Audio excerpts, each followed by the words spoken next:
Imagine giving everything you have, your time, your money, your energy, and still being treated like you don't matter. Imagine sitting at your own dining table, in the home you built, and hearing laughter when you reach for food. Not laughter of joy. Laughter of disrespect.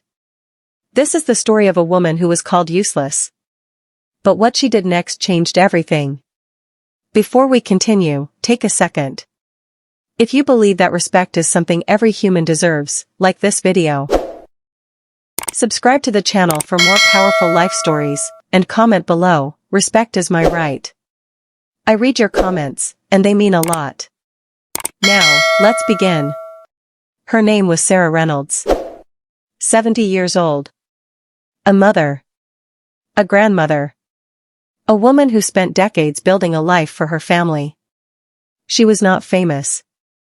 She was not rich in the way people think. But she was rich in something deeper, memories of sacrifice, hard work, and love. The house where this story takes place was her pride. She and her late husband, Robert, bought it over 40 years ago.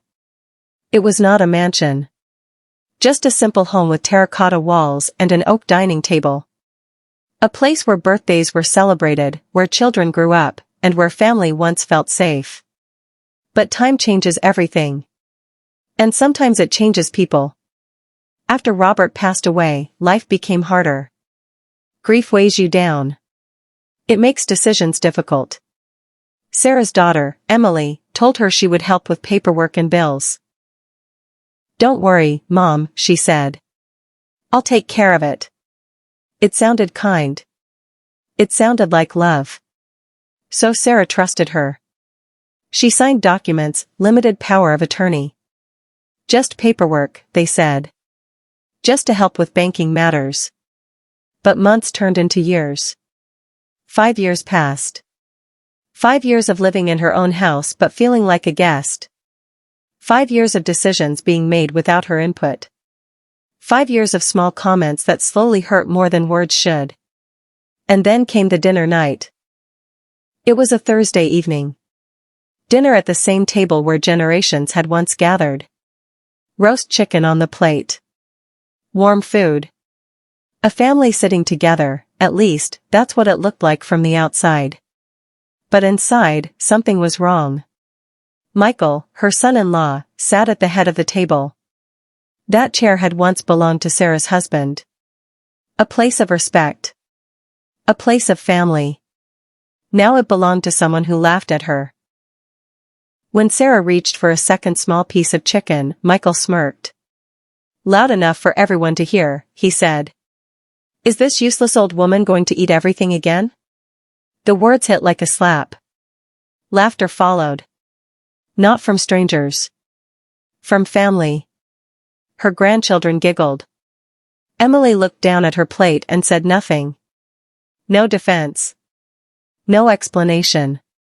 No respect. Sarah felt something inside her chest break. Not loudly. Not dramatically. Just quietly. She wiped her mouth with the embroidered napkin she had made years ago. A small thing, but it carried memories, moments of love, family dinners, and hope. She stood up. "Excuse me," she said. No one stopped her. That night, lying in the small room that had become her bedroom, she thought about everything. About the years she had supported her family. About the money she had contributed. About the sacrifices she had made. And about the words that still echoed. Useless old woman. But she was not useless. She had built a life. She had raised children. She had helped her family succeed. The house they lived in was paid for with her hard work and her husband's earnings. The investments and property were in her name. Legally, she had rights. And that was the night she made a decision. No more silence. No more disrespect. No more feeling small. The next morning, she called her lawyer. She took out the documents she had kept in a metal box for years, paperwork that proved ownership, investments, and legal rights. The house deed was in her name. The commercial properties were in her name. The investment account belonged to her. And the business loan guarantee she had signed for Michael's mechanic shop? The $80,000 loan that had failed? She revoked it. Legally. Rightfully. Because a guarantee is not forever. And she had every right to withdraw her name. The bank could no longer use her income as security. The payments stopped. The safety net disappeared. And suddenly, consequences became real. When she told them they had 30 days to make new living arrangements, emotions exploded. Emily cried. Michael shouted. But Sarah remained calm. For the first time in years, she felt something powerful, peace. Not anger. Not revenge. Peace.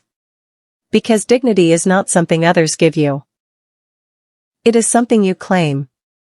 They had taken her kindness for weakness. They had assumed she would never act.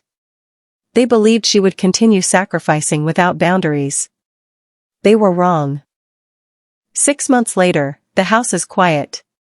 The dining chair at the head of the table is empty, but sometimes Sarah sits there. Not out of bitterness. Not to prove anything. But to remind herself that she belongs.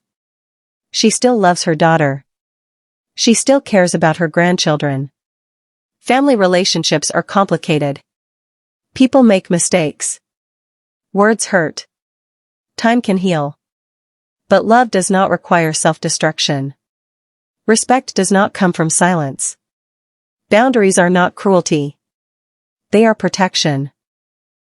Emily visits occasionally, alone. They talk. Not always about what happened.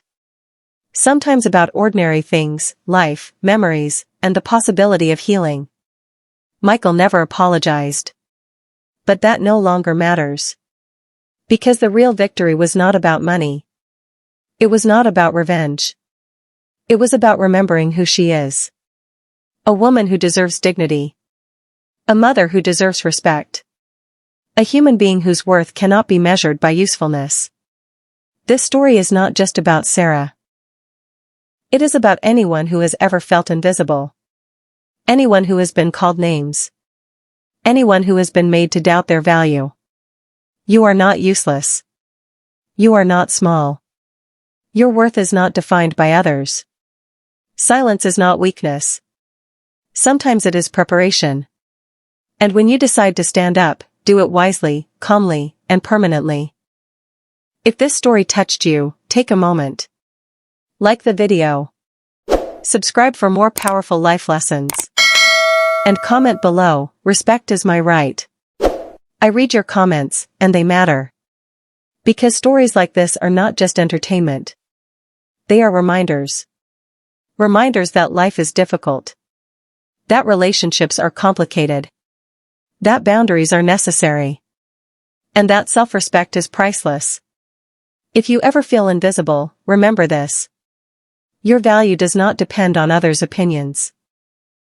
Your kindness should not be exploited. And your voice deserves to be heard. Standing up for yourself does not mean you stop loving. It means you love yourself enough to set limits. That is strength. That is wisdom. And that is dignity. Thank you for watching. I'll see you in the next powerful story.